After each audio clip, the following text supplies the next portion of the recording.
Welcome to my YouTube channel तपाईँहरूलाई टिङ्गलालिभ्लगमा स्वागत छ। Next video guys.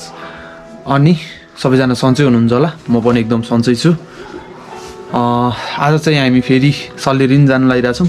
जहिले त्यही सल्लेरी नै हो हाम्रो जाने भनेकै, अरू ठाउँहरू त्यस्तो खासै छैन। अनि अब कहिले 9 बजे अहिले, अब आधी घन्टा पछि म र खरेन्द दाइ सल्लेरी जान्छौँ भन्ने। मामा चाहिँ माथि सल्लेरी जानु भइसकेको छ अघि बिहानै। माथि आउँदाखेरि चाहिँ मामा र म सँगै आउँछौँ। अनि मेरो ढाडले गर्दाखेरि अलि खासै मोटो भ्लगहरू गर्नु गाह्रो हुन्छ। अनि अब त्यतिकै हो, पछाडि बस्दा त फेरि केही हुँदैन कि निहुरिनु पर्दैन नि त पछाडि बस्दाखेरि। अनि मामाले चलाउनुहुन्छ, पछाडिबाट म गरिहाल्छु होइन। त्यस्तै हो, अब गाह्रो छ यो निकै, अब 2-4 महिना होइन, किनकि जाडोको उमा चाहिँ अलिक गाह्रै हुन्छ क्या मलाई। अब यो ढाडले गर्दाखेरि अब हेरौँ, अब सन्चै भन्दा नि त्यस्तै हो। अब गएर मेरो थेरापीहरू के गर्नुपर्छ अरे, अनि त्यो पछि मात्र ठिक हुन्छ। अब हेरौँ, अब यो किनकि अब यो मन्थभरि मेरो कामै काम छ कि। अब पूजाहरू नै आउन लाग्यो नि त, 1 हप्ता जति पूजा नै हुन्छ। अब यहाँनिर लास्टै धेरै डेन्जर पूजा हुन्छ कि। अब हाम्रो चाहिँ त्यो बोकाहरू देवाली के सायद त्यस्तै के भन्छ, मैले नै अहिलेसम्म देखेको छुइनँ हाम्रो देवाली। यसपालि हेर्न गइरहेको छु म। अब हेरौँ के हुन्छ कति। अब सायद यो मन्थको अन्तिम दिन हुन्छ होला क्या। अनि त्यो पछि बोल्नु नि के बोल्नु जस्तो लाग्छ। अनि मेरो पहिला टिङ्गलालिभ्लग आइडी हराएको थियो नि त। अनि मैले त्यो आइडी नि भेटिसकेको छु, भ्लगहरू नै आउन थालिसकेको छ। अनि अब चाहिँ कन्टिन्यू दिउँ भन्छु, तर के ऊ नै पाउँदैन, कन्टेन्टहरू नै पाउँदैन क्या। अब कन्टिन्यू दिउँ, अब युट्युबलाई कन्टिन्यू दिउँ भन्छु। अब तल म फेरि नेचा बसिसकेपछि, किनकि म बाइक लिएर जान्न नि त, किनकि क्लास तलै हुन्छ। अनि फेरि बाइक लगेपछि त बसिँदैन। अनि त्यही भएर, किनकि यो जाडो महिनाभरि त म बाइक नै चलाउँदिनँ होला सायद। अब किन आफूलाई गाह्रो पारी त किन चलाउने होइन।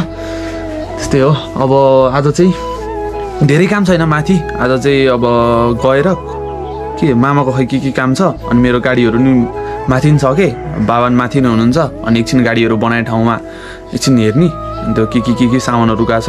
अनि बाइक सायद मेरो बिहारको पनि त्यो डिस्प्याडहरू खै के फेर्नु छ अरे क्या। अनि त्यो पछि माथि ल्याइरहेको छु मैले, त्यो लगेर माथि फेरिदिन्छु। अनि त्यो पछि मामाको बाइक पनि यताउति देखाउँछु होइन। अनि त्यही हो, आएपछि त्यस्तै त हो नि। अब एकैचोटि म बाइकमा भेट्छु है त।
म चाहिँ फेरि बाइक नचलाउने भनेको आज फेरि अर्को बाइक भर्खर ल्याइ पुऱ्याएँ। अब एनएस चलाउनु लागेको फेरि हामी चाहिँ अब फाप्टु जानुपर्छ। मामालाई पनि भेटिसकेको छु, ल्याउनु मामालाई लगाइ। फेरि म चलाउनु लागेको भान्जेश्री हुनुहुन्छ एनएसको ल्याउने चाहिँ नकुदाम भनेको ल लाग्यो।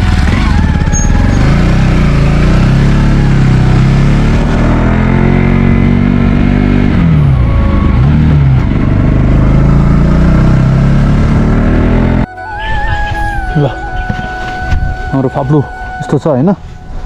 एयरपोर्ट यही हो, टक कलर परसम्म छ भने। म त्यहाँ पर्खिराख्नु छ, खै के सामान छ अरे क्या लानुपर्ने बाइकको। अनि त्यही भएर लिनु आएको हामी चाहिँ। यहाँ जाडो छ। आज म बाइक नचलाऊँ भनेको, फेरि के गर्नु, कोही चलाउनु नमान्ने। मामालाई नि अल्छी लाग्यो अरे, दाइलाई पनि अल्छी लाग्यो अरे। जाँगर चलेको भनेको मै हो।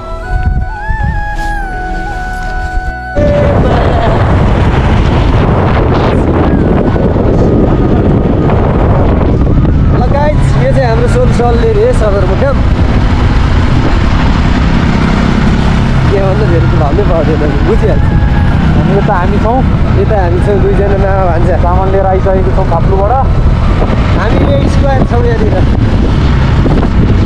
यता हेर्दै पनि कता नदेखिने भाइ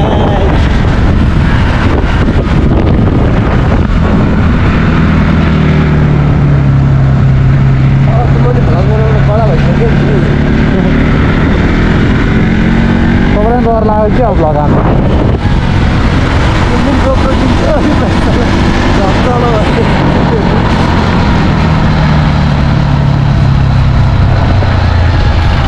अर्को साल चाहिँ किन्छु भाइ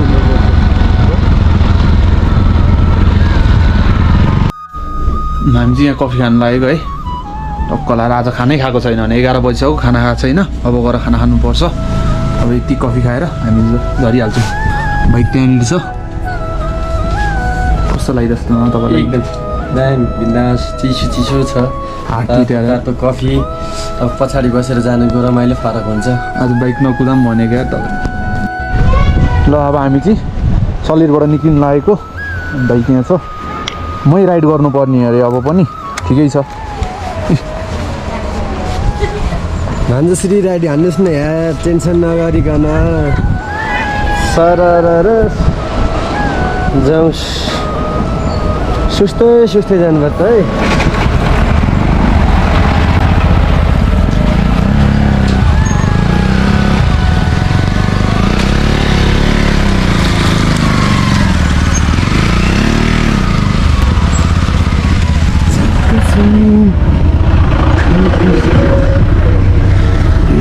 एकछिन ल जाउँ हाम्रो जीवन सरलाई भेटिसकेको छौँ हामीलाई देखेन इग्नोर गऱ्यो हामीलाई त्यही त ठिकै छ होइन अनि के छ भने यता हेरौँ टाटा गरेको अनि अरू भनेको त्यस्तै हो हामी सालनी आइपुग्नु लागिसक्यौँ अनि आज चाहिँ यतिखेरसम्म खाना खाएको छैनौँ घर पनि पुगेको छैनौँ मम्मीले मार्नुहुन्छ आज अनि बाबा पनि पछि आउँदै हुनुहुन्छ हामीसँगै माथि भेट्टा थियौँ सल्लेरीमा होइन त्यस्तै हो अब गएर के हुन्छ हेरौँ अनि रमाइलो छ म अब बिमारी मान्छेले यसरी बाइक कुदाएर हुन्छ त जस्तो लाग्छ ठिकै छ अब चाहिँ कुदाउनु हुँदैन भाइ किनकि आफूले रेस्ट गर्नु पऱ्यो नि त आफ्नो सबभन्दा ठुलो भनेको त आफ्नो ज्यान हो नि त अब आफ्नो ज्यान राम्रो भएपछिको राम्रो हुन्छ दाजु सबै अलिक यो बाइकहरू कुदाउने निउरिँदाखेरि चाहिँ अलिक ढाडहरू दुख्छ त्यही भएर मात्र मैले चलाउनु नखोजेको हो अब केही छैन बाध्यता हो त्यस्तै हो मामाको अफिस पनि आइपुग्नु लाग्यो त्यस्तै हो फेरि मामाको अफिस कस्तो सजिलो छ क्या अब हप्तामा एक दिन मात्र क्या अब कस्तो फाइदा त्यस्तो जागिर खान पाए पो हामीले पनि हप्तामा एक दिन टक्क जागिर जिउ अफिस जाने अरू बेला त रम्ते हुनुहुन्छ फेरि तिनतिर छ क्या मामाको अफिस चाहिँ अब होइन यहाँ एउटा सालमीमा एउटा रम्तेमा एउटा तल पावर हाउसमा छ क्या त्यही भएर घुम्न हिँड्नु रमाइलो हुन्छ त होइन जता गए नि अफिस नै अफिस मात्र त्यस्तै हो अब पहिरो नि आइपुग्यो अहिले चाहिँ अलिक ठिक राम्रो बनाएको रहेछ बाटोहरू पनि यतातिर सबै अप्ठ्यारै छ उनको सल्लेरतिर चाहिँ राम्रो बनाइदिएको छ क्या बाटो त्यो बाइकहरू लिएर हिँड्नु रमाइलो हुन्छ बनाइदिएको छ क्या त्यस्तै हो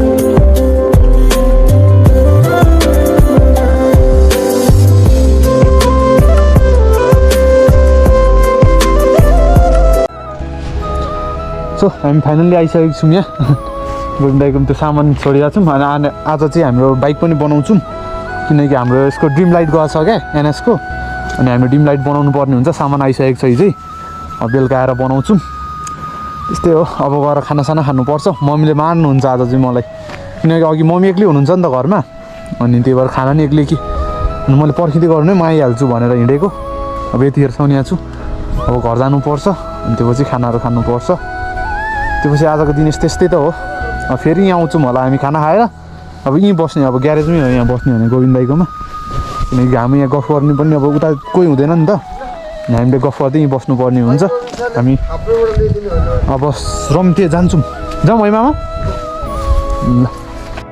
ल अब हामी चाहिँ एनएसको यो बनाउन लागेको डिम लाइट गएको छ यसको अनि मामाको बाइक यति दुर्गम्बित पाराले कुदाउनुहुन्छ क्या मामाले हेडलाइटै बिगारिसक्नु अनि त्यही हो अब हामी चाहिँ किनकि बल खेल्न जानुपर्ने हुन्छ अनि दाइहरू हिँड्नु भइसक्यो अब गएर हामीले नेटहरू पनि टाङ्नु पर्ने हुन्छ यताउति दाइहरू दुईजना चाहिँ बाइक बनाएर मात्र आउनुहुन्छ त्यस्तै हो अनि मेरो च्यानलमा जो नयाँ हुनुहुन्छ सबैजनाले सब्सक्राइब गरिदिनु होला होइन त्यस्तै हो लाइक सेयर सब्सक्राइब अनि पिकेको भिडियोहरू सबै कस्तो लागिरहेछ कमेन्ट गरिदिनु होला है त गाइज बाई